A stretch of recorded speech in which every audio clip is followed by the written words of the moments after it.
Hello students, आज हम बात करने वाले हैं एक रीअरेंजमेंट रिएक्शन जिसका नाम है pinacol to पिनाकोलोन rearrangement.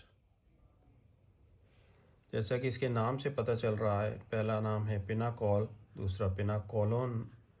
Pinacol all यानी कि OH ग्रुप होगा, अल्कोहल ग्रुप होगा, और पिनाकोलोन ओन साउंड आ रही है, इसका मतलब ये कीटोन है। इसका मतलब सिंपल सी बात हुई कि अल्कोहल ग्रुप को कीटोन ग्रुप में कन्वर्ट करना है, जिसे हम नाम देंगे पिनाकोल टू पिनाकोलोन रीअरेंजमेंट। तो इसकी सिंपल रिएक्शन हुई कि इसमें क्या होने वाला है, तो pinacol change into pinacolone in presence of acid. Acid आपका रहेगा डाइल्यूट सल्फ्यूरिक एसिड।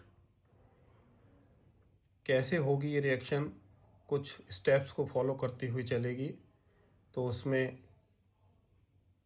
सबसे पहले काम क्या होगा कि प्रोटोनेशन होगा। प्रोटोनेशन के बाद वाटर रिमूव होगा, फिर कार्बोकेटाइन फॉर्म होगा, देन अपने मेन प्रोडक्ट पर हम पहुंचेंगे पिनाकोलोन पर।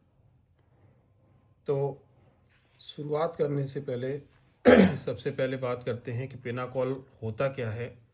तो पिनाकोलोन और पिनाकोल दोनों में सिर्फ हम बात करेंगे तो ग्रुप का डिफरेंस है, एक अल्कोहल है और एक कीटोन है। तो पिनाकोल क्या होता है, ये इस पिनाकोल का फॉर्मूला है जिसमें दो एडजेसेंट कार्बन पर तो सिमिलर ग्रुप OH कनेक्ट हैं और बाकी मिथाइल ग्रुप हैं, जिसे हम पिनाकोल कहते हैं, या इसको नाम देते हैं दूसरा हम कह सकते हैं विसिनल डाइऑल। विसिनल क्यों कहते हैं? क्योंकि जो दो एडजेसेंट कार्बन्स पर अगर सिमिलर ग्रुप जुड़े होते हैं तो उसे विसिनल फॉर्म कहते हैं। और जैसे आप पुराने पढ़े हैं कि एक ही कार्बन पर अगर दो सेम ग्रुप जुड़ते हैं तो उसे जेमिनल कहते हैं। तो यहाँ पर ये दो एडजेसेंट कार्बन पर दो सिमिलर ग्रुप जुड़े हैं, तो ये विसिनल डाइऑल भी नेम किया जा सकता है। तो ये पिनाकोल डाइल्यूट सल्फ्यूरिक एसिड की प्रेजेंस में हीट होता है, तो ये अल्कोहल ग्रुप जो है वो कीटोन ग्रुप में कन्वर्ट हो जाता है और इसे हम पिनाकोलोन कहते हैं। तो ये इसकी रिएक्शन हुई। सिमिलर अदर रिएक्शन दी गई है जिसमें हमने कार्बन के साथ यहाँ दो फिनाइल ग्रुप जोड़ दिए, यहाँ दो हाइड्रोजन ग्रुप दिए हैं और सिमिलर दो हाइड्रोक्साइल ग्रुप हैं। एसिड की प्रेजेंस में रिएक्शन हुई, लेकिन यहाँ कीटोन के बजाय यहाँ पर एल्डिहाइड ग्रुप बना है। क्यों बना है उसका अलग रीज़न है, बाद में बात करेंगे। सेम वे में यहाँ पर हमने जब अब अल्कोहल की रिएक्शंस पढ़ते हैं तो वहाँ पर दिखाया जाता है कि हम रिएक्शन किस टाइप की करने जा रहे हैं, कि एलिमिनेशन होना है या रीअरेंजमेंट होना है। तो यहाँ पर हमारा रीअरेंजमेंट है इस रिएक्शन में। अगर हम अल्कोहल की रिएक्शन बिना रीअरेंजमेंट करते हैं तो यही पिनाकोल सीधे सीधे आपका एल्कीन में कन्वर्ट हो जाएगा इन प्रेजेंस ऑफ एल्यूमिना, और कुछ क्वांटिटी में पिनाकोलोन भी फॉर्म अप होता है।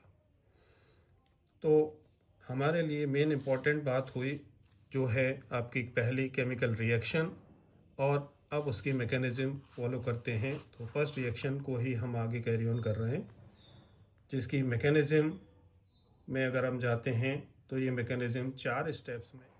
तो अब इसकी मैकेनिज्म शुरू करते हैं, जिसमें पहला स्टेप है जिसका नाम है प्रोटोनेशन ऑफ हाइड्रोक्साइल ग्रुप। इसमें सल्फ्यूरिक एसिड से प्रोटॉन आता है जो पिनाकोल के हाइड्रोक्साइल ग्रुप को प्रोटोनेटेड करता है, मींस प्रोटॉन वहाँ जाकर कनेक्ट हो जाता है और प्रोटोनेटेड अल्कोहल फॉर्म अप हो जाता है। दूसरा स्टेप में फर्स्ट स्टेप से जो प्रोटोनेटेड अल्कोहल आया उसको लेकर आए और वहाँ से वाटर रिमूव कर देते हैं, तो ये पॉजिटिव चार्ज मूव होकर कार्बन पर शिफ्ट हो जाता है। तो इस तरह से यहाँ हमारा ये कार्बोकेटाइन फॉर्म हो जाता है, इसीलिए स्टेप का नाम रखा है फॉर्मेशन ऑफ कार्बोकेटाइन। अब स्टेप नंबर 3 जिसमें हम बने हुए कार्बोकेटाइन को आगे मूव कराते हैं। तो इस स्टेप का नाम रखेंगे 1,2 मिथाइल शिफ्टिंग या कार्बोकेटाइन रीअरेंजमेंट। यानी कार्बोकेटाइन जो बना है सेकेंड स्टेप से, उसमें कुछ रीअरेंजमेंट किया जाएगा। क्या किया रीअरेंजमेंट में? जिस कार्बन पर पॉजिटिव चार्ज था उसके नेक्स्ट एडजेसेंट कार्बन से एक मिथाइल ग्रुप शिफ्ट करके यहाँ हम ले आए और ये पॉजिटिव चार्ज शिफ्ट होकर इस कार्बन पर यहाँ पहुँच जाता है। तो एक न्यू कार्बोकेटाइन फॉर्म हो जाता है जो कि पहले कार्बोकेटाइन से अधिक स्टेबल होता है। तो यहाँ रीअरेंजमेंट करने का मेन जो कारण है वो यही कि कार्बोकेटाइन को स्टेबलाइज करना। तो ग्रुप की जो शिफ्टिंग होती है वो इसीलिए की जा रही है कि बनने वाला कार्बोकेटाइन उससे अधिक स्टेबल हो जाए। तो यहाँ हम पहले से भी पढ़ते आए हैं कि कार्बोकेटाइन की स्टेबिलिटी का जो ट्रेंड होता है वो प्राइमरी, सेकेंडरी, टर्सरी इस तरह से मूव करता है। यानी टर्सरी कार्बोकेटाइन सबसे ज़्यादा स्टेबल होता है। तो यहाँ हम थर्ड स्टेप में कार्बोकेटाइन बना लिए हैं।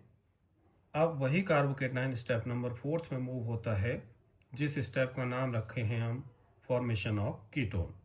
यानी इस स्टेप के अंदर ही हमारी मैकेनिज्म कंप्लीट होने वाली है और कीटोन बनने वाला है। तो अब जो कार्बोकेटाइन थर्ड स्टेप से आया उसको लेकर आए और यहाँ से हमने एक प्रोटॉन मूव करा दिया, रिमूव कर दिया। वो कहाँ से? ये हाइड्रोक्साइल ग्रुप दूसरा बचा है, यहाँ से ये प्रोटॉन हटा दिया हमने, निकाल दिया। तो ये इधर की तरफ मूव होकर डबल बॉन्ड फॉर्म कर देगा और पॉजिटिव चार्ज खत्म हो जाएगा। तो इस तरह से ये कीटोन में कन्वर्ट हो गया।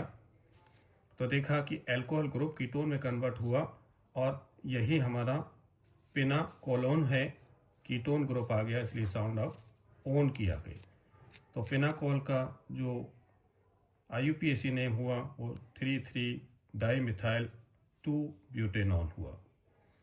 तो ये सिंपल रिएक्शन हुई, मैकेनिज्म हुई, जो कि 4 स्टेप में कंप्लीट हो जाती है। पहले स्टेप को हम हाइड्रोक्साइल ग्रुप से प्रोटोनेटेड करते हैं, दूसरे में कार्बोकेटाइन बनाते हैं और तीसरे में उस कार्बोकेटाइन का रीअरेंजमेंट करके स्टेबलाइज कार्बोकेटाइन बनाते हैं और फोर्थ में उस कार्बोकेटाइन के अंदर से प्रोटॉन को रिलीज कर देते हैं। तो पिनाकोलियम फॉर्म अप हो जाता है। इसी क्रम को आगे बढ़ाकर नेक्स्ट यहाँ एक इम्पॉर्टेंट बात लिखी गई है जिसको फॉलो करना पड़ेगा, अदरवाइज रॉन्ग हो जाएगी आपकी mechanism. Protonation is always done on those hydroxyl group who give more stable carbocation. यानी पहले स्टेप में जो आप प्रोटोनेशन कर रहे हैं वो प्रोटोनेशन किस हाइड्रोक्साइल ग्रुप कर होगा, ये बहुत इम्पॉर्टेंट है। हमने जैसे कि यहाँ पर कराया था इसमें, अगर इस रिएक्शन में इस पर भी कर देते तो भी कोई प्रॉब्लम नहीं थी कि यहाँ पर सिमेट्रिक ग्रुप, सिमिलर ग्रुप जुड़े हुए हैं तो कोई प्रॉब्लम नहीं हुई है। लेकिन अगर डिफरेंट ग्रुप जुड़ जाते हैं तो वहाँ हमें ध्यान देना पड़ेगा कि हम किस हाइड्रोक्साइल ग्रुप को प्रोटोनेटेड करें, यानी प्रोटॉन से रिएक्शन कराएं। तो यहाँ आपको ध्यान देना होगा कि एक क्रम आपको दिया गया है, इस क्रम में आपके पास ग्रुप्स हैं तो ऐसे फॉलो करेंगे तो आपका पैटर्न ठीक होगा। जैसे कि अगर हाइड्रोजन जुड़ा है तो सबसे पहले हाइड्रोजन को ही मूव कराना होगा, रिमूव कराना होगा, जिसकी वजह से आपका फिर स्टेबल कार्बोकेटाइन बनेगा। अगर हाइड्रोजन नहीं है तो फिर आपके पास ऐसा कोई ग्रुप हो जिसमें बेंजीन के साथ कोई ग्रुप जुड़ा है रिलीजिंग, तो आप उसको शिफ्ट कराएंगे। अदरवाइज बेंजीन है तो बेंजीन को फिर सेम पैटर्न पे फॉलो करते हैं। तो जैसे 3 डिग्री, 2 डिग्री, 1 डिग्री कार्बोकेटाइन हो, तो इस तरह से इस पैटर्न को फॉलो करना ही इम्पॉर्टेंट है। इसी के थ्रू अगर आप माइग्रेशन नहीं करेंगे तो प्रोडक्ट आपका रॉन्ग बनने वाला है। तो इसी बात को फॉलो करते हुए कुछ और केमिकल रिएक्शंस हमने यहाँ दी हैं जिनको आप बाद में करके देखेंगे। तो जिसमें से पहली रिएक्शन को अगर हम फिर से सेम पैटर्न पे रिपीट करके चेक करते हैं तो यहाँ अभी हमने देखा 2 कार्बन एडजेसेंट है जिन पर हाइड्रोक्साइल जुड़ा हुआ है, 2 फिनाइल ग्रुप लगे हैं इसके साथ और इस पर एक मिथाइल और एक हाइड्रोजन है। तो चूँकि ये 2 हाइड्रोक्साइल ग्रुप हैं तो सिंपली पिनाकोल वाला रिएक्शन हो गया आपका। तो पहले स्टेप में ही आपको करना होगा इसके लिए प्रोटोनेशन। अब प्रोटोनेशन में ही सबसे पहले आपको बताया है कि यह बात इम्पोर्टेंट है, यही ध्यान देना होगा कि किस हाइड्रोक्साइल ग्रुप को आपको प्रोटोनेशन करना है। तो इसको करें या इसको करें, तो यहाँ हमें ध्यान देना है कि इस कार्बन पर दोनों फिनाइल ग्रुप हैं और इस पर मिथाइल और हाइड्रोजन हैं। तो फिनाइल ग्रुप की स्टेबिलिटी ज़्यादा होती है। यहाँ से अगर हम प्रोटोनेशन करेंगे तो अगले स्टेप में जब जाएंगे वहाँ तो मोर स्टेबल कार्बोकेटाइन बनेगा। अगर इसको करते हैं तो लेस स्टेबल बनेगा। तो इसलिए यहाँ ये ध्यान देना होगा कि किस प्रोटॉन से हाइड्रोक्साइल ग्रुप को प्रोटोनेटेड करते हैं। तो यहाँ इस ग्रुप को किया जा रहा है। अब इसको किया, उसके बाद प्रोटोनेशन के बाद सेम वे में हाइड्रोजन यहाँ कनेक्ट हुआ और वाटर रिलीज किया तो कार्बोकेटाइन फॉर्म हुआ। अब कार्बोकेटाइन जो बना इसमें आपको शिफ्टिंग करनी है और वो शिफ्टिंग के लिए ही आपको इसीलिए पहले बोला गया कि किस ग्रुप को शिफ्ट करना है, यही बात आप पहले ध्यान देंगे। तो यहाँ इसके साथ इस कार्बन पर पॉजिटिव चार्ज है तो यहाँ से हमारे ग्रुप्सों की शिफ्टिंग होनी है। तो आप मिथाइल ग्रुप को शिफ्ट करें या हाइड्रोजन को शिफ्ट करें तो ये आपको ऑर्डर बताया गया था। तो इसमें आपको दिखाई दे रहा है कि हाइड्रोजन को आपको पहले शिफ्ट करना होगा। तो हाइड्रोजन शिफ्ट किया यहाँ पर तो ये पॉजिटिव चार्ज मूव होकर यहाँ पहुँच गया तो आपका नया कार्बोकेटाइन फॉर्म हो गया जो कि पहले की तुलना में अधिक स्टेबल हो गया। और सेम वे में अब लास्ट स्टेप पे जाते हैं तो डीप्रोटोनेशन हो जाता है, यानी कि यहाँ से प्रोटॉन हटा दिया जाता है और ये कीटोन ग्रुप में कन्वर्ट हो जाता है। तो ये पिनाकोलोन बन गया। तो सेम वे में बहुत सारी रिएक्शंस यहाँ दी हैं, कुछ आपको स्टीरियोकेमिस्ट्री से रिलेटेड स्ट्रक्चर के साथ भी दी हैं। तो सेम वे में आप फॉलो करेंगे तो आपका मैकेनिज्म कंप्लीट हो जाएगा। Thank you.